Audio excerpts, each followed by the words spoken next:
Cincinnati. The game of the night, Steelers and the Bengals. It's Flacco, it's Rodgers. They're a combined 81 years old at kickoff. 3rd and 6 on the Steelers' opening drive. Aaron Rodgers has lots of time. They said he was too old, but Aaron Rodgers buys time, scrambles around, and finds another tight end, Jonnu Smith, for a touchdown. 8 seconds he held that football. Steelers take an early 7-0 lead, and you're thinking, okay, here they come. They're 4-1. They're for real. You're thinking wrong, because Jamar Chase had himself an unbelievable night. This is a Bengals 2nd and goal. Bart, why is Chase in single coverage? I don't know. The same thing make you laugh, make you cry. You talk about $179 million on defense. I need a rebate. Jalen Ramsey singled up on him out there, and that's the theme of the night. Harry will talk about as we continue. They just wouldn't get away from that coverage. Now, very next drive, as Burrow loves it, Steelers on a 1st and 10. Where exactly is Rodgers throwing this ball? This is inexcusable. He should have hit his check down, Jalen Warren, who was right there over the ball. Sometimes you get greedy. This is the only bad play I thought Aaron Rodgers made last night. And that sets up this. It's Flacco, it's T. Higgins, and Peter. They're not going to get him 29 yards. No, they're not. It wasn't just Jamar Chase last night. T. Higgins had a huge game as well. It won't be discussed as much. These receivers for Cincinnati finally opening it up. Now we're going the other way. And Bart, how about the defensive effort? DJ Turner wrestling an interception away from DK. I think this was really the change part of the game, taking points off the board. 1 knee equals 2 feet. Turnover, big play. How about I take your cornbread? Bengals turn it into a field goal. They're up 17-10. Now, 3 minutes to play in the game. Steelers down by 6. And this is vintage Aaron Rodgers. On a 2nd and long, look at him finding space, finding Pat Freiermuth, and he's going the rest of the distance. 36 career comebacks from Aaron Rodgers. Only problem is that other guy on the field has 29. But look at Rodgers spinning away, still slings it as good as anybody you've ever seen. Steelers take a 31-30 Broderick lead. Jones jumping all over him. I'm not sure I love that. That's all right. He didn't love it either. But here's the point. Steelers, that big-time defense, time to do your job and close out the game. And they didn't. Flacco, Chase, 16 catches, franchise record, 161 yards. Drive continues. Tick, tick, tick, tick, as Chris Berman would say. 2 plays later, 2nd and 8. How about this throw from Flacco? Unbelievable. Look at the trajectory of the football, allowing his receiver to just go and run underneath it. Smart. There goes that man coverage again. Higgins taking that knee, 6 catches. So that enables them to run the clock down. 11 seconds left. Evan McPherson, 36 yards. It's up. It's good. Bengals take the lead 33-31. Joe Burrow loves it, but there's one moment of drama remaining. You know, no one has ever thrown the Hail Mary better than Aaron Rodgers, and he demonstrates it here. What you're about to see is a 41-year-old man unleash a ball 69 yards in the air, the longest throw of the season. And it's dangerous, but it's knocked away. Joe Flacco throws for 342, and the Bengals win the Icy Hot Bowl 33-31. After Aaron, listen. You know, we had a chance to really open up some space, but we're 4-2, still first in the division. Got a couple, home games coming up, back to back. Another Sunday night opportunity against my former team. So, I'm not going to ride the roller coaster, and I know Mike isn't, and hopefully you guys follow suit. We are definitely not following that suit. Bart, I start with you. No one loves to hate on the Steelers more than you do. At 4-2, what do we say about a Steeler, particularly a defense last night that couldn't get it done at all? I mean, we knew that this was a soft 4-2. I mean, they should have lost to the Jets. You talk about being outscored in a lot of games that they won or outrushed, outgained. They were able to get 5 turnovers against the Patriots.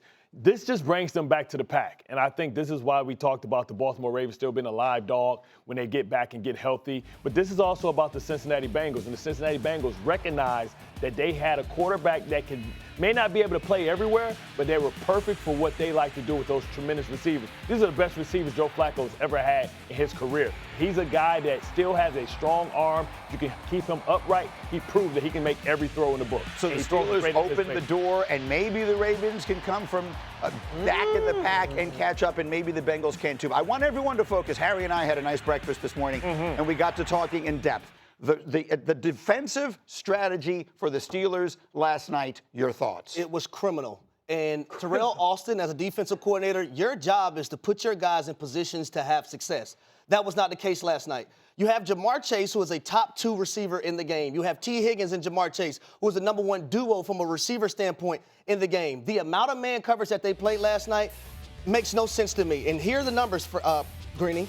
Joe Flacco threw for 199 yards and 2 touchdowns on 28 dropbacks versus Pittsburgh's man coverage. Chase and Higgins caught 13 of 20 targets on those reps for 151 yards, and the Steelers played man coverage 57% of dropbacks last night, which was a season high. Thank you, Himbo, for that stat. That's inexcusable, in my opinion, going into a football game knowing that you had these lethal wide receivers. Joe Flacco is a guy that we know, if he's protected, that can sling it around with the best of them. All he had to do, or all he needed was to be protected.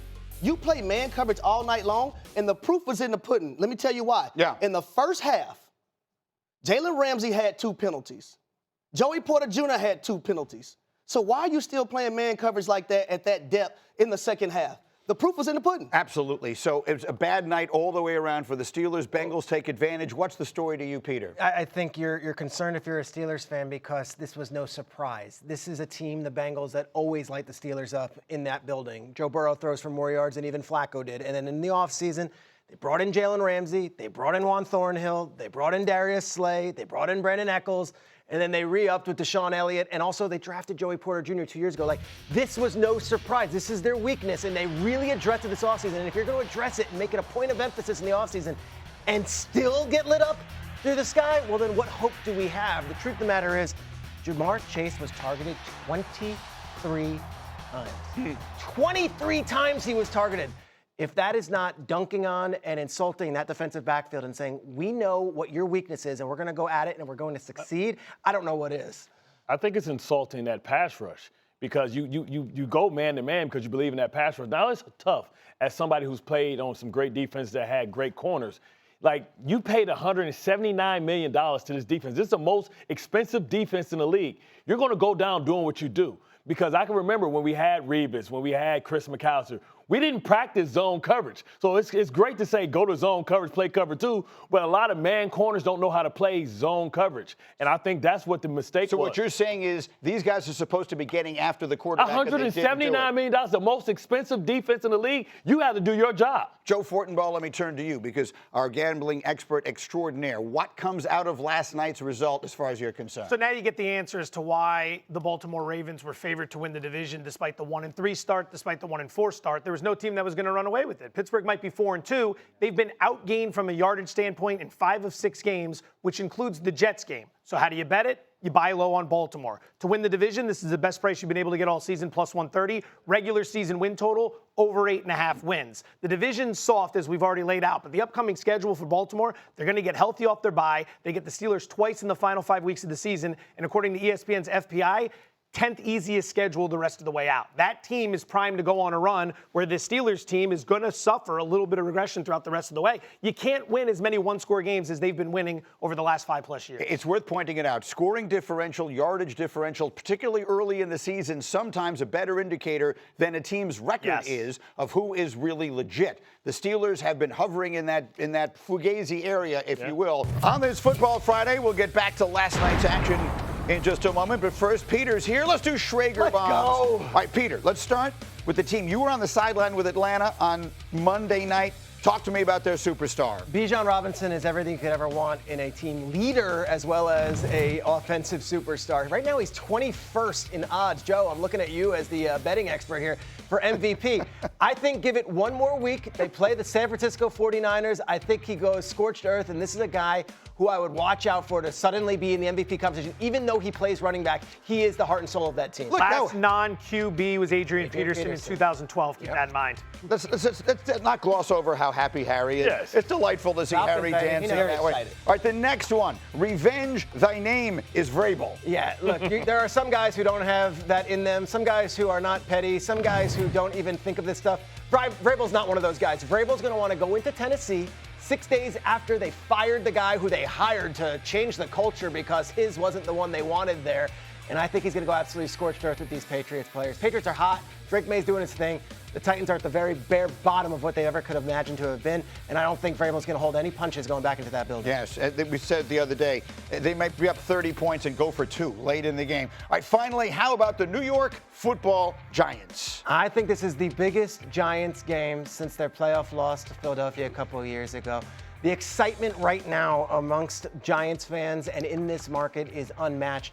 And Greeny, I want to present you with something here. We had the NYC mayoral debate yesterday. I already have the case. If you're not happy with the candidates in New York, and I know many aren't, this might be the one. Bart Scott, a couple of weeks ago, I said the Giants were going to beat the Chargers, and you said, oh, you're just a Giants fan. That is true. I'm going to give this shirt to you as the Jets fan. You can enjoy it. Dart Scatterboo 25. Who's coming with me? Let's go! These are the only 2 that's keeping my radio show even on the air. I'll ride with it. You know, it's interesting. Okay, so that's awesome. And it actually could not more perfectly set up the conversation because you're excited, the city is excited, and I think generally fans who don't have a horse in the race are excited to see these 2 young players.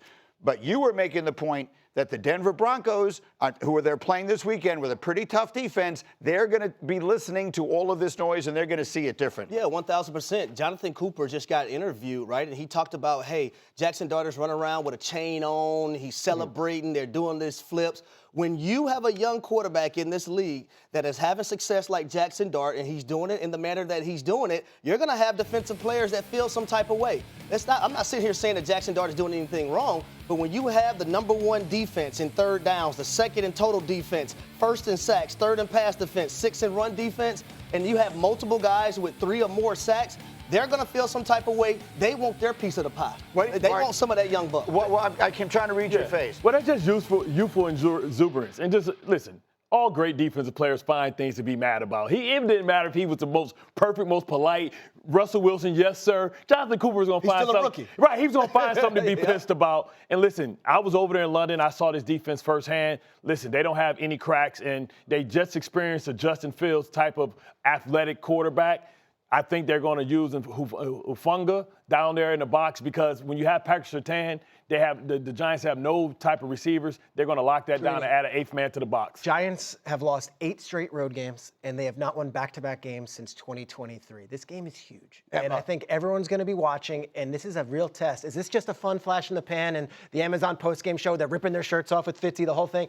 Or is this for real? And I think Giants fans are leaning all the way in. Fortenbaugh, I see that you're taking the Giants with the points. Yeah, this one won't be comfortable. There's ones that you run away with, and then there are ones that are going to be uncomfortable. This is going to be uncomfortable. A lot of talk about Denver defense. A lot of talk about Denver defense. Anyone want to talk about the offense? You're going to cover 7.5 points. You're going to have to put some points up on the board. Yeah. I saw them score 13 against the Jets. Not really sure that's a juggernaut of a defense, but okay. 21 against Philly, they're struggling this year. 20 against Tennessee. That's going to be the key to covering 7.5. You can win this game, but that hook represents an entire additional scoring drive. I'd look to the Giants, but again, you'll need some Pepto-Bismol. Okay, we'll see how that one goes. Our next stop, Minnesota, as we are flying through games today.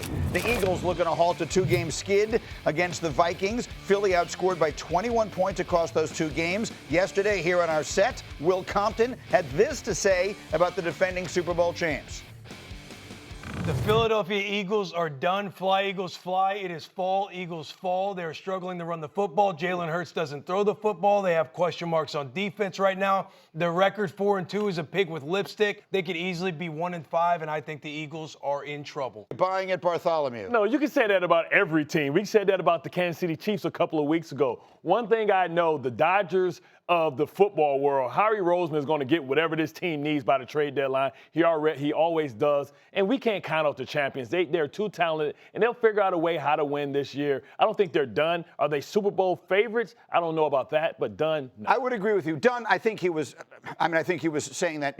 They're still Final Four type of contention. I think he was being a bit extreme. But perhaps. I guess the point they're making is, are they going to get it back together again, or could this be starting to show shades of 2 years ago when things started to really start to slide and fall apart, and the vibes feel off 100%. there. Now, vibes They are lost a lot of always leadership, Greeny. They're always one good game away from vibes coming right back again. Right. But are we worried about the vibes? So I believe the offense they're going to find their identity. They're going to get it together. What is it? What should their identity be? Well, number one, Saquon Barkley. You have to run the football. They can't do it. But you have to be committed to it. Right. But then from a pass standpoint, if you're Jalen Hurts, you have to trust yourself. You have to anticipate throws. You're a veteran quarterback now. You should not be waiting to see guys open to let the ball go and let it fly. Trust your receivers, trust yourself, get it done. The thing that I'm most worried about when it comes to the Philadelphia Eagles is their defense. Yeah. You're talking about their 21st in total defense, 27th versus the run, and then 26th in third downs. They have 9 sacks in 6 games, Greeny.